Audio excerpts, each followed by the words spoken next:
PR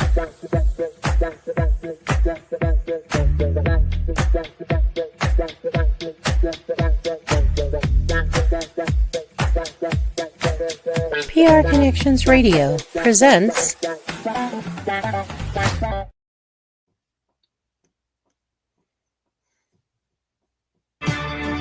Since 1978, the National Youth Advocate Program, known as NYAP, has provided vital social services to children, families, and communities in a number of states throughout the nation. NYAP is a private, nonprofit organization committed to caring for people, connecting communities, and promoting peace. Among its many services are foster care programs that provide loving homes for children in need and give everyday people the opportunity to be part of something bigger than themselves. If you're broken, you are welcome. If you're outside looking in,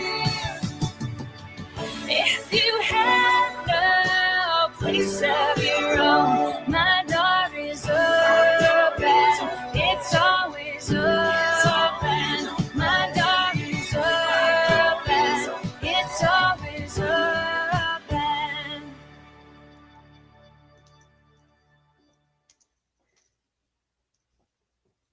Man, I tell you what, that video gets me every time. I get goosebumps.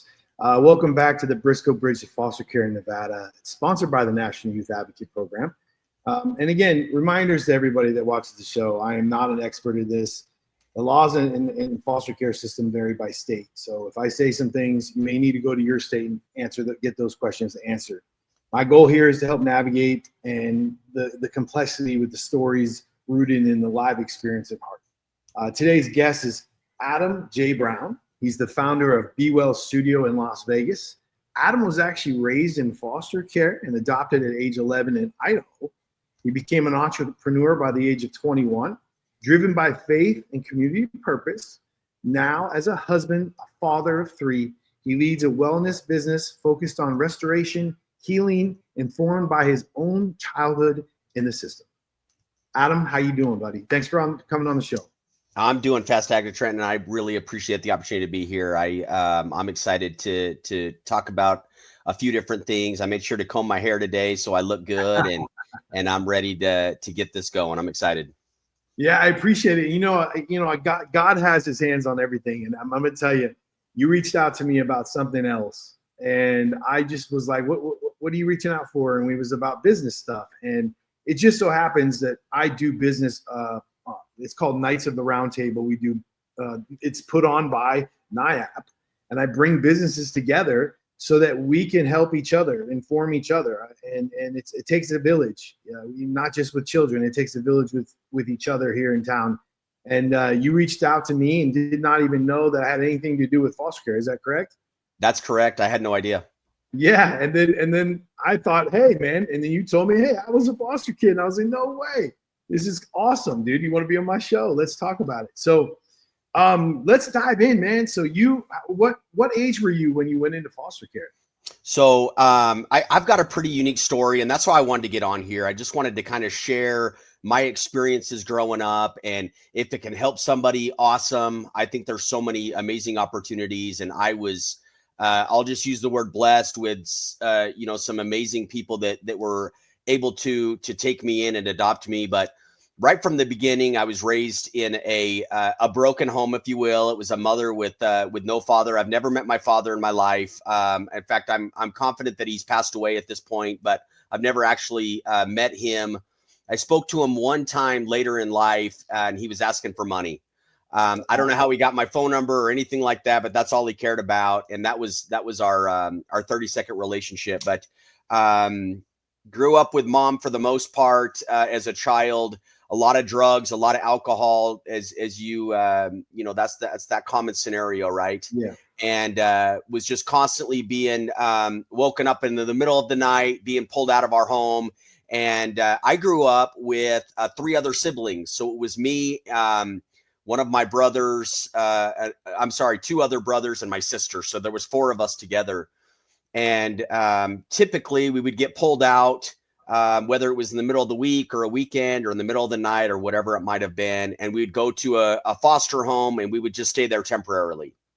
And this happened enough where we always knew that we probably weren't going to be there for very long and we'd end up back with mom. And, throughout my childhood, it tended to happen more than you would expect. Sometimes we'd spend 2 or 3 nights in a foster home. Sometimes we'd spend a couple of weeks in a foster home. But it ultimately always ended with us going back with mom somewhere or another. I don't know how we would end up back there, but it typically happened. And I just remember times where I'd show up to a house and there would be tons of kids running all over the place. Sometimes it was organized, sometimes it wasn't. It was tough. You knew you were only going to be there for a little bit and you really didn't care to make any relationships or anything. You're just happy you've got a bed and some food in your stomach. And my biggest thing, I was the oldest of the 4. So I always wanted to make sure I kind of overlooked my siblings, made sure that they were always taken care of. And how old were you at that time, Adam? I mean, I remember as early as 4 years old where I was kind of going back and forth. I also had an aunt, so my mother's sister, that we would occasionally stay with. There was a lot of issues there as well. So that was only temporarily and every so often. But most of the time we were in different foster care homes. And we would be bouncing around quite often, whether we were going to a different school or whatever the scenario might have been, but it always typically stayed in the state of Idaho. Gotcha. So one of the things that comes to mind for me, and I think the viewers might need to hear something about this, is how did you feel? Like, really, man, like to constantly go back. I mean, after a while, you probably got used to it in a sense where you were just like you had no feeling. Or tell me, how does that make you feel to constantly go back into that?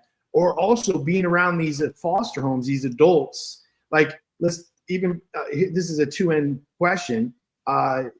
Did some of those adults actually make an impact on you, or did some of them, like, were there positive and negative feedback from them and stuff? It's great questions. And I don't really feel that there was ever really a strong impact. I always felt like I was kind of a burden, if you will. That's really, in all honesty, I felt like we were all a burden and we were just being put on somebody for a temporary basis. Never really felt like I belonged in a specific spot, but just that I was juggling around. And like I said prior, like a bed and food was my biggest takeaway. I never really went into a foster home where I feel like I was unsafe, or, never really was in that scenario where there was drugs or alcohol or anything like that. So it was comforting knowing that I wasn't around that. I probably spent more time with my mother than I did with foster homes because we were always bouncing back and forth. But, living in a home where there's constant men going back and forth that are never staying, and they're not somebody that's going to give you guidance. I remember stories where, my mother's getting beaten up and we're watching everything, and there's literally nothing that you can do. And he would leave. And then the next morning we'd be pulled out of the house. We're supposed to go to school and we're pulled out and we're staying with somebody else for a couple of days. And so there's just a lot of ups and downs when it came to that. And it was just always unsettling. You don't know what's going to happen next. Yeah. I mean, it sounds like a hell of a roller coaster that you were riding. So when was it that you finally, did you ever have to stay in foster care long-term, or did you just get lucky to go straight into being adopted? I was, again, it was all 4 of us. And, the longest I was in foster care in one specific family was probably a month and a half tops, 2 months. And then I'd get pulled out and go back to my mom. And there was another scenario. I was 9 years old, and I remember all 4 of us together, and they said, "Hey, jump in this 15 passenger van. We're taking you to another house." Okay, fine. Here we go again. So we pull up to this house, and I remember the house. It was just off the freeway in Rigby, Idaho. And we get out, and it's, from me looking back at a 9-year-old, I thought this was like a mansion. It was this large log home, and I was so excited. I'm like, oh my gosh, this isn't the typical house that I see. Wow, this is amazing. So we get out of the van. the caseworker kind of introduces me to the Browns, if you will, Rex and Diane. I'll just mention their names. And I remember walking in, there was still quite a few kids, but the one thing I remember is I walk in, everything was super clean. And I was so excited. I couldn't believe everything was clean. The carpet was vacuumed. I can see it right now. Everything was just spotless. And I was like, wow, this is just awesome. And the dining room table was a picnic table, and it fit 20 people. Wow. It was a long picnic table. And I'll never forget that table. I was like, can they really fit that many people at one table and everybody's going to eat together? That's awesome. And a couple of rules that I was told as soon as we walk in, we always have family prayer at every single meal. We always say a prayer at the end of the night before we go to bed, and everybody's going to eat together. Nice. And I said, wow, this is going to be incredible. And so we were only supposed to stay there for 2 weeks. They told us you're only going to be here for a couple of weeks. So, make it like it's your own. And they showed us where our room was going to be. And here's my bed. And I'm feeling the excitement now because I was so excited to have my own space. And this home was huge. There was a large basement downstairs, and there was several rooms upstairs. And again, everything was just spotless and clean and organized. And I remember just being so excited and tell my brothers and sisters, hey, you guys, we're only going to be here for a couple of weeks, but this is great. Everybody is so nice. There's kids everywhere. This is going to be an awesome 2 weeks. So the 2 weeks came, and the 3 weeks came, and the month came, and 2 months came. And I said, what's going on here? And one of Rex, my now dad, called me into his room, and he said, hey, I need to talk to you. We didn't have any plans to do any kind of adoptions whatsoever. We've fostered over 100 kids over the years, and we've had a lot of kids come and go in our home. They have 5 homemade kids. I just like to use that word. They're homemade. Yeah. And they have 8 adopted children. All from different families. So there's a total of 13 of us total, plus my mom and dad. So we needed that big, huge picnic table, right? And he said, I have a really, really strong feeling that I need to keep you around, Adam. And I said, okay. I just felt this massive emotion come over me. And he said, unfortunately, I can't keep all 4 of you. It's just not going to happen. But I definitely were able to keep 2 of you. And as you're the oldest, you need to choose who's going to stay and who's going to go. And I said, okay, this is a decision I'm going to have to make. What's going to happen to the other 2? They're going to go back into the foster home. We're going to do our very best to try and find a family for them as well. There's no guarantees in this, but they're younger, and they're going to have a really good opportunity to have a family that will take them as well. So he said, I'm going to give you a little bit of time to think about it. And at this point I was 9 or 10, maybe. It's a big decision to put on a kid, but over the years, I'd already been given so many opportunities to take care of my siblings, and I've been given responsibilities that I shouldn't have had at that age. And so ultimately, I decided that I was going to choose the youngest brother. At that point, he's probably 6 or 7 years younger than me. And so me and my brother, we got to stay. And my other brother and sister, they went to a completely different family. And, there was kind of meetups for a while at parks and different things for us to kind of stay in communication. But as time went on, we kind of lost our communication between each other. And unfortunately, they went to a home that was not ideal for them. Some stuff happened, and some really sad things happened. And I asked myself so many times throughout my life, why was I given this opportunity to have so much and to be given so much? And it was this loving couple that decided to take a massive chance on me. And as I've said, they've had over 100 foster children in their home over time. And and they saw a lot of things. They saw a lot of children that were abused in a lot of different ways, and some of them maybe not fixable, if you will. Yeah. And they saw something in me that I don't know what they saw, because at that time I had the mentality of survival. I'm only going to be here for a short amount of time. I need to do everything I can to survive, whether I steal money from you, or I cheat, or I lie, or I get in fights at school, or whatever it's going to take to be in survival mode. I need to take care of myself and my family. And they were able to change that over a course of many years. And I am what I am today. And I give I give them full credit, because if that adoption had not happened, I'd be in a lot different scenario right now. Yeah, brother. Wow. Now, let me ask you, man, it's been on my mind since you said it. What was the reason that they couldn't keep your siblings? Is it because they didn't have enough space? A lot of people think that, the state is going to fund you with all this money and you're just going to be taken care of. My dad is retired military. My mom took after all the kids and didn't have an income coming in.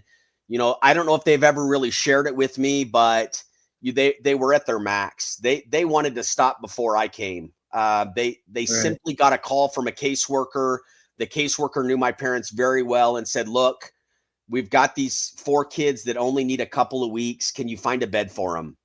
And that's what was presented to them. And the kind of people that they are, they would never say no. And so they took them in, all of us, all 4 of us. We were only supposed to stay for a couple of weeks. Even the caseworker told us, "You're only going to be here for a short amount of time and you're going to go back with your mom." So we all knew we were leaving. My dad and mom saw something that nobody else saw. And it was there that they decided to make a huge choice. My dad was probably in his early 40s at that time. My mom probably around the same. They already had a lot of kids.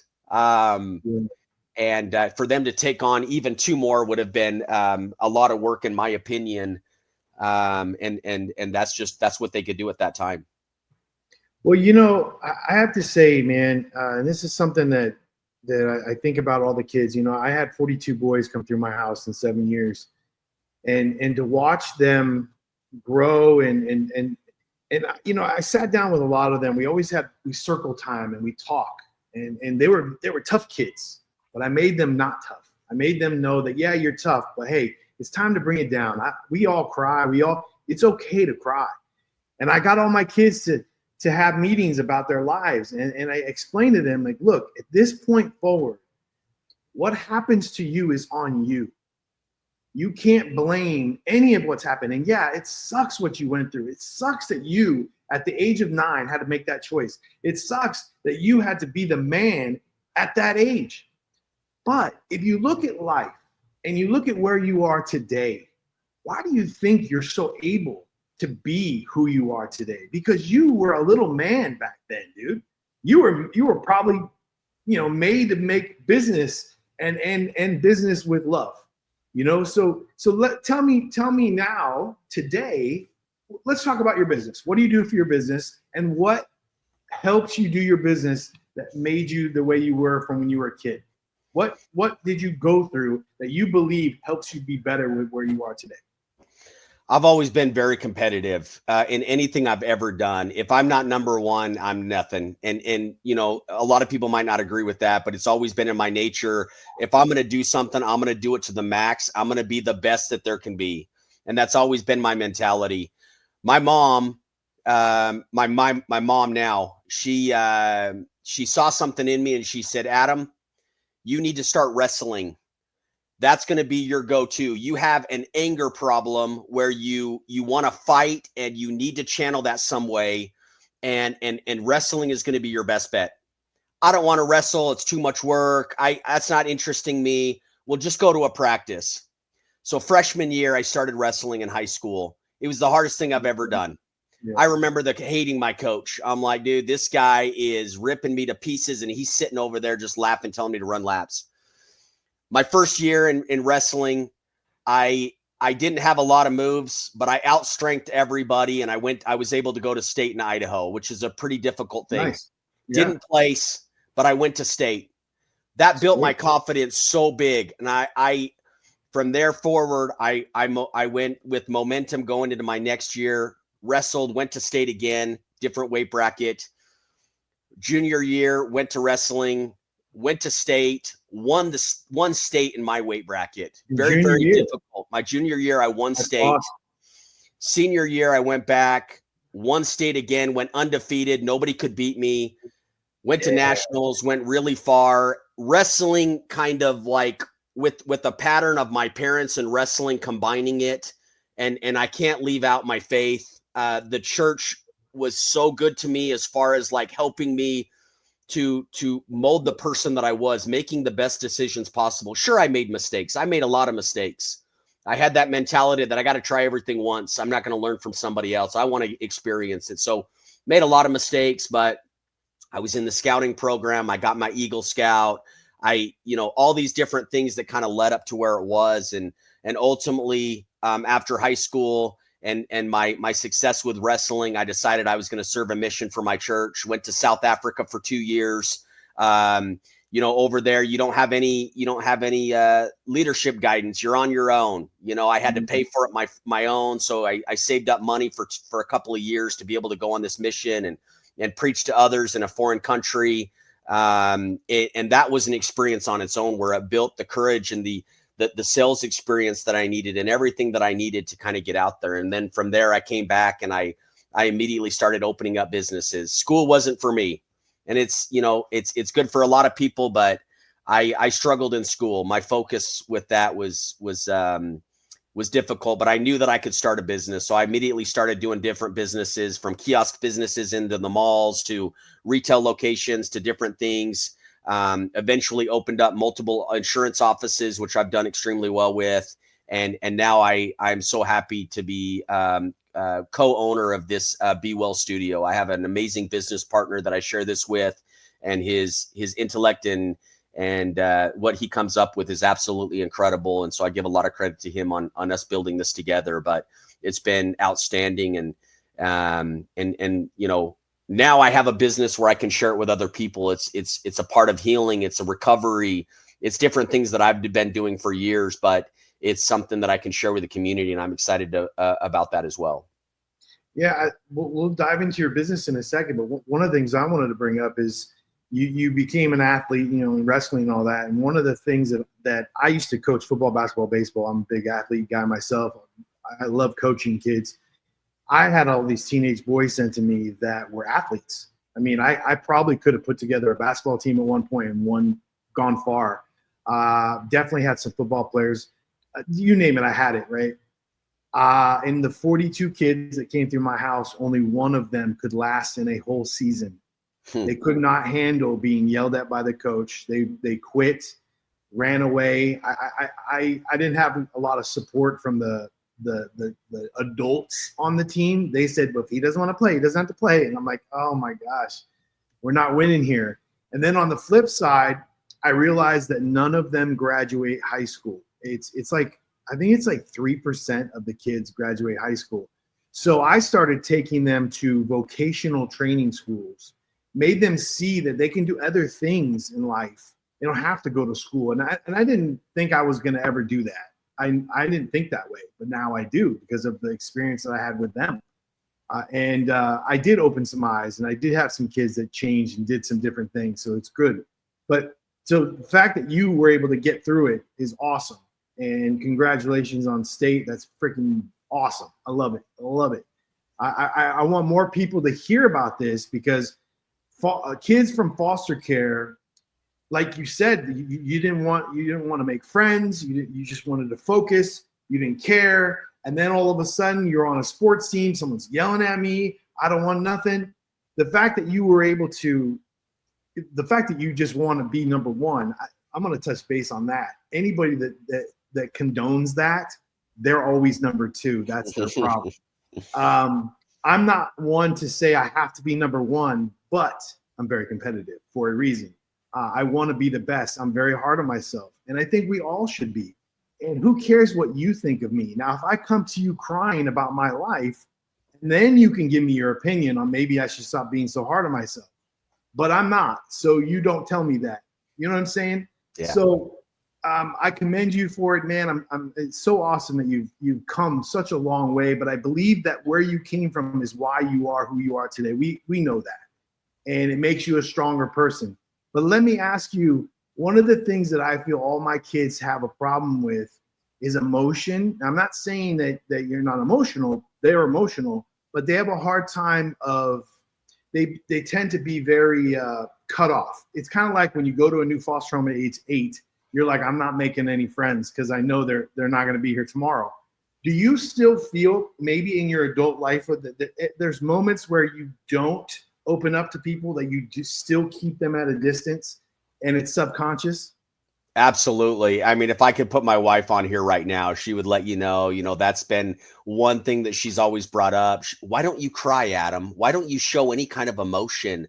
And it's just me. Like, there's nothing I can do about it. Sure, I feel feelings. I have feelings, and I feel, really bad for people. I have a huge heart. You asked me to go help you move. I'm there tomorrow. You need something. Right. I'm there tomorrow. Like, I will do anything to help anybody in need, because I've been there before. I know what it's like. I want to help everyone. But when it comes to like showing emotions, she's made a joke like, when I pass away, are you even going to cry at my funeral? I don't know, and there's something about the way that I grew up, and you don't cry. You deal with pain. You deal with the hard time. Well, you're the oldest of the 4 kids. So you have to Correct. Be the one to be stronger. Correct. It makes sense. But I don't know, Adam. I think you almost got there today. I almost did, and that's been a long time. So when my wife sees this podcast, she's gonna ask what's going on, because I got pretty close. But when I talk about my parents, I can't help to get a little bit emotional, because they're just some of the most amazing people in the world, and there's so many people out there like that. Like, they don't care about fancy cars. They don't care about a big old massive house. When I was telling you that the house is big, it's because it was the eyes of a 9-year-old. But now that I go back, sure. It was a very modest home. It was old, but from what I saw, it was way different, and they don't care about those worldly things. They cared about somebody that they saw had potential, and they're willing to take the time, energy, and make something out of somebody. And if somebody can do that, that's absolutely incredible. So to all the viewers and the listeners out there, if there's anything you want to take from this, take that. A child going into your home, if they see that you take care of your home and you're clean and you have a whole table for family, and you're obviously doing this for the right reasons, and you're consistently doing it, you're going to get a son or daughter for life. They're going to love you more than your own children, because they appreciate you more because of what they've gone through in their entire life and what they've seen in all these foster homes. Nobody special. I don't care about nobody. And then to come to this home and get embraced and to get taken care of, and when they didn't have to do anything for Adam, and they did. And now look what Adam has done for himself. He's done that not just for him. He's done it alone. Obviously, he's had to fight all the demons in his life and move forward. But guidance from them obviously got him where he is today. So I commend that. So Adam, I know we're coming to the end, but I do want to hear more about your studio. So if you could talk more about that, I'd love it. Yeah, I'll go real quick. We're located on Craig and the 95 freeway in Las Vegas, Nevada, 7083 West Craig Road. We've got 15 different facilities under one single roof. Biohacking in the wellness industry has just exploded since COVID.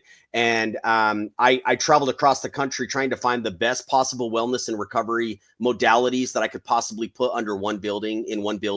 And I chose the top 15 that I knew would be absolutely perfect for everybody.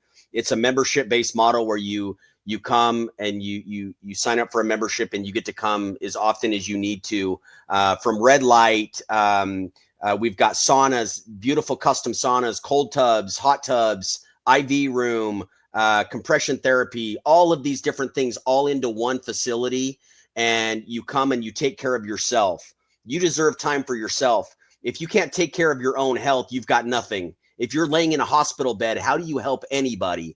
So your health is the number one priority. It's even more important than money or anything. I'd say faith and God and your health are the 3 most important things. You can't even take care of your family if you don't have your health, right? So that has to be your number one priority. And we've built, Nelson Tressler and myself, Adam Brown, have built this business to help others in the community help themselves. Nice. Yeah, I looked at your website and I was like, gosh, this place might be my new spot because, I had a gym membership for years and years. And then I discovered how to work out without the gym. And then I discovered how to eat so that I can lose weight without the gym. So then I was like, you know what? The only thing I'm missing is the sauna and hot tub. And I'm like, I got to find a place where or just buy my own sauna and hot tub maybe. But I'm going to have to come check it out. I appreciate you for being on. I loved your story. I'm sure that a lot of people are going to hear that story and it will resonate, and maybe it will make somebody want to step up and be Rex. And what's the mom's name? Rex and Diane. I want someone out there to become the next Rex and Diane. Come out with me at NIAP. I'm in it. I'm in it to win it. I want to be number one in the nation. Not nation. I'm just saying that because Adam's number one. So anyway, Adam, thank you for showing how your personal healing can fuel your community transformation. And thank you for the National Youth Advocate Program for powering these conversations. If today's episode inspires you, or if you want ways to support foster youth and families in your area, I'd love to connect. My number is right here on the screen. Call me anytime. This is the Brisco Bridge to foster care in Nevada. Thank you for listening and caring. And Adam, thank you so much, man. And we'll be in touch soon. Okay, brother? Thank you, Trent. Appreciate you so much. Yeah. Rock on. PR Connections Radio thanks you for watching this podcast. Check out more episodes of this show and our others at prconnectionsradio.com.